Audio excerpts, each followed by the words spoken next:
मुंबई के Santa cruise police station क्षेत्र अंतर्गत 2021 में एक मामला सामने आया था, जहां सुमन राठौड़ नामक युवती की दहेज प्रथा के नाम पर हत्या कर दी गई थी। ऐसा आरोप पिता अर्जुन राठौड़ ने लगाया। वहीं सांता क्रूज पुलिस के ढीलेपन को देखते हुए भरत सिंह के अतिरिक्त सभी आरोपियों ने कोर्ट से अग्रिम जमानत लेने में सफलता प्राप्त की थी। इस मामले में पीड़िता के पिता अर्जुन सिंह राठौड़ के वकील एडवोकेट अशोक वर्धन पुरोहित ने इस मामले में पूरी जानकारी दी। भरत सिंह की अग्रिम जमानत सेशन कोर्ट और हाई कोर्ट में खारिज कर दी गई थी। वर्तमान में भी आरोपी भरत सिंह के वकील केशव एस चौहान ने सेशन कोर्ट में जमानत याचिका दायर की थी, जिसे कोर्ट ने फिर से खारिज कर दी है। वहीं इस पूरे मामले में सांता क्रूज पुलिस ने अपनी चुप्पी साधी रखी है और मामले में पुलिस ने अब तक दहेज में दिए गए सामान की रिकवरी करने में भी असफल रही है। मुंबई से गौरव राज पुरोहित की एक रिपोर्ट। ये है, मैंने वकील साहब से हर व्यू पे बात करके इनके सामने सारी बातें रखी है और मुझे आशा है कि वकील साहब अपना अच्छा आर्ग्यूमेंट कोर्ट में रख रहे हैं और हर तरह से मुझे न्याय मिलने की आशा है। और रही बात रिकवरी की, बच्ची ससुराल से बॉम्बे आई थी, तो जो भी सामान है, गोल्ड है, सिल्वर के जो भी आइटम्स है वगैरह, कैश वगैरह, सब उनके माँ बाप के पास ही था चरली गांव में, जो अभी तक पुलिस से रिकवरी नहीं हुआ है। पुलिस क्या कह रही है? पुलिस ने एक सेक्शन 173/8 में रिपोर्ट पेश की है, तो भविष्य में वो इन्वेस्टिगेशन चालू रहेगी। उसमें पुलिस अब क्या करती है वो आगे पुलिस के इन्वेस्टिगेशन का पार्ट रहेगा। जाएंगे।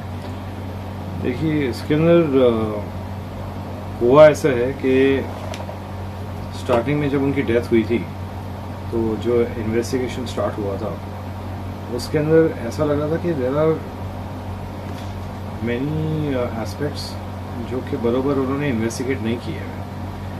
और इससे पीड़ित होके उनके पिताजी ने किया है कि आके जब इन्वेस्टिगेटिंग ऑफिसर को फॉलो अप किया तो उनको रिलीफ नहीं मिल रही थी। तो उसके पीछे उन्होंने फिर क्या किया कि हायर अथॉरिटीज़ को जाके कंप्लेन किया। उन्होंने अपनी एक्चुअल डिफ़िकल्टी जो है ऑफिसर्स को पीछे जाके उनको रिक्वेस्ट करके ये कहना कि भैया आप मैटर की छानबीन कीजिए और न्याय दीजिए, तो वो नहीं मिल पा रहा था। उन्होंने जो अपने बातें जब है ना बड़े अफसर के सामने रखी, उसको मद्देनजर रखते हुए उन्होंने क्या किया कि उन्होंने जो ऑफिसर है उसका तबादला कर दिया और उन्होंने नए ऑफिसर को रखा। अब ये चीज़ें हो गई थी। उसके बाद में कुछ जो लोग थे उन्होंने एंटिसिपेटरी बेल जो है उन्होंने उसके लिए अप्लाई किया था, उनको एंटिसिपेटरी बेल मिल गई। लेकिन जो मेन अक्यूज्ड है वो फरार थे। वो जब गिरफ्तार हुए तो उन्होंने सब जो फैक्ट्स है कोर्ट के सामने नहीं रखे, तो उन्होंने सीधा जुडिशियल कस्टडी ले लिया और उन्होंने कोशिश किया कि उन्होंने बेल एप्लीकेशन डाल के बाहर आना है। उस दरमियान हमने एक रिविजन एप्लीकेशन जो है स्टेट के थ्रू डाला था और वहाँ पे इंटरवेंशन एप्लीकेशन साथ में डाल के हमने उसको स्ट्रांगली ऑब्जेक्ट किया था। हमने कोर्ट के सामने बताया कि पूरा का पूरा जो क्राइम इंसिडेंट का जो लोकेशन है वो टैंपर हुआ था। वहाँ पे जो रस्सी जो होती है जिसकी वजह से वो कह रहे सुसाइड हुआ है या कुछ लटकने का ऐसे कुछ है, वहाँ पे वो भी नहीं था। जहाँ पे अक्यूज जो है ऑलरेडी मौजूद था, उसने काफ़ी चीज़ें चेंज की हुई थी। उसकी एक कॉल रिकॉर्डिंग जो है वो भी हमारे पास में है, जहाँ पे उसने किसी से डिस्कस बारे में ज़्यादा डिस्क्लोज नहीं कर सकती, बिकॉज कोई भी उस चीज़ का फ़ायदा उठा दे या उसका आउटकम कहीं से इफेक्ट हो जाए।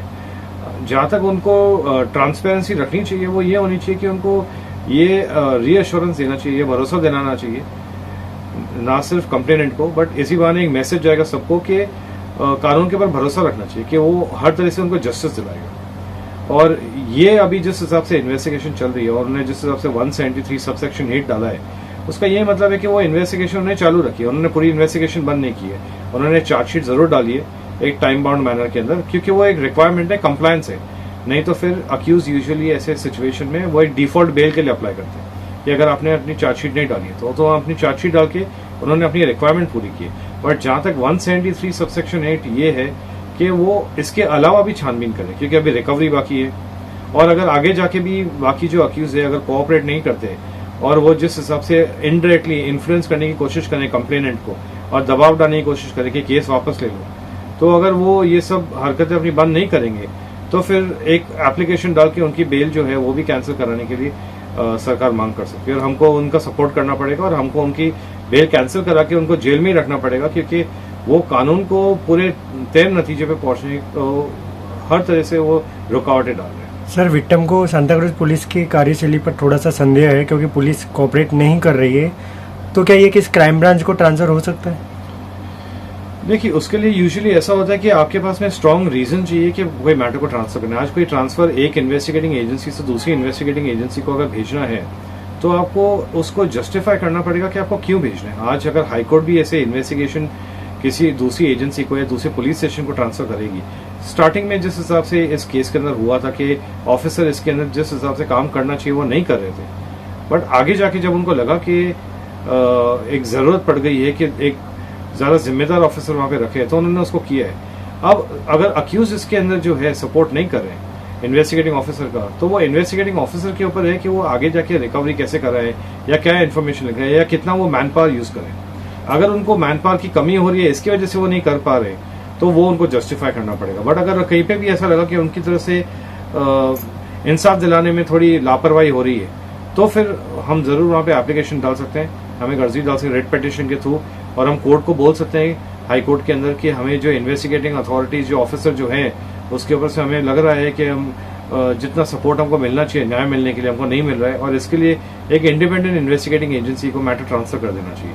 तो थोड़ा टाइम हमें वेट करना पड़ेगा और उसके बाद अगर जरूरत पड़ी तो फिर हम उसके ऊपर नेसेसरी स्टेप्स लेंगे। जी, इसी से डिस्कस कर रहा था कि उनको क्राइम सीन को कैसे मॉडिफाई करना है, वो हमारे पास में उनकी बातचीत जो है वो आ गई गलती से उनकी, और वो हम लोगों ने ऑलरेडी पुलिस को दे दी है।